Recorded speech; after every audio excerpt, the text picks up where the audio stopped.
Assalamualaikum warahmatullahi wabarakatuh. Alhamdulillah wassalatu wassalamu ala rasulillah amma ba'd. Teman-teman, Ibu Qori, Media Muslim MHUM. Langsung saja pada video kali ini kami akan berdiskusi terkait tentang sejarah perkembangan Islam di Brunei Darussalam secara akademik dengan melihat argumen lingkungan dan juga kritiknya. Topik ini penting untuk kita bahas. Kenapa? Karena negara Brunei Darussalam dikenal sebagai negara yang menerapkan Islam secara institusional dalam sistem kenegaraan.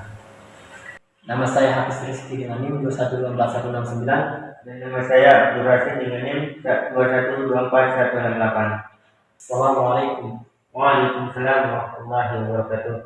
Nah, jadi kita mulai kali ini kita akan fokuskan dulu pada masuknya Islam di Brunei Darussalam. Langsung saja, jadi Islam ini masuk ke Brunei pada abad ke-14. Ketika itu Raja Awang Al-Bakhtar masuk Islam dan diberi gelar Muhammad Abdul. Sejak itulah Islam menjadi fondasi kesultanan dan konsisten hingga sampai menjadi agama resmi negara. Nah, setelah kemerdekaan pada tahun 1984, Brunei menegaskan identitasnya sebagai nilai Islam derajat dan menjadikan agama bukan sekedar agama tetapi juga ideologi negara. Saya sepakat dengan pernyataan Anda. Secara historis Islam memiliki peran yang sangat amat kuat. Tapi di balik itu juga muncul pertanyaan, apakah perkembangan ini hanya bersifat religius atau hanya sebagai alat legitimasi politik untuk memperkuat kekuasaan monarki? Jadi kita lihat dulu dari sudut pandang pendukung. Nah, jadi penerapan Islam ini berdampak pada stabilitas sosial. Nah, karena penduduknya mayoritas agama Islam, jadi mereka merasa bahwa moral dan hukum negara itu sesuai dengan keyakinan mereka. Jadi penerapan Islam ini terutama pada urusan keluarga, pendidikan, dan sosial menciptakan keteraturan dan identitas negara yang jelas. Dan juga stabilitas ini muncul karena kesejahteraan ekonomi sehingga negara mampu mendukung pendidikan dan institusi Islam secara optimal. Jadi menurut saudara, perkembangan Islam di dunia Darussalam tidak hanya berdasarkan pada faktor agama, tapi juga dengan dukungan politik dan ekonomi negara. Betul. Memang perkembangan Islam di dunia Darussalam ini memang ada faktornya, di antara itu tadi ada sejarah, kemudian kekuasaan politik dan sumber daya ekonomi. Tapi kritik utama muncul ketika penerapan syariah penal kode pada tahun 2014 seperti Raja dan Cambuk yang mendapatkan kecaman internasional karena dianggap bertentangan dengan hak asasi manusia. Selain itu juga kebebasan beragama dan perbedaan pandangan keislaman sangat amat dibatasi.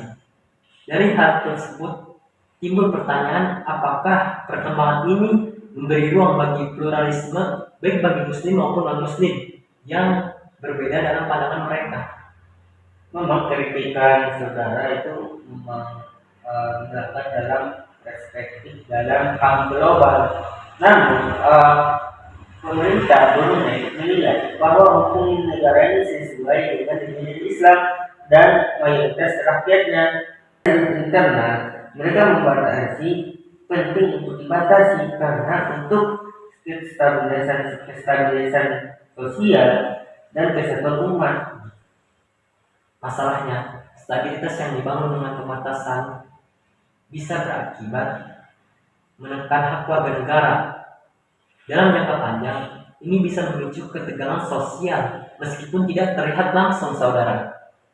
Saya setuju bahwa ini merupakan tantangan yang besar dalam perkembangan Islam di dunia.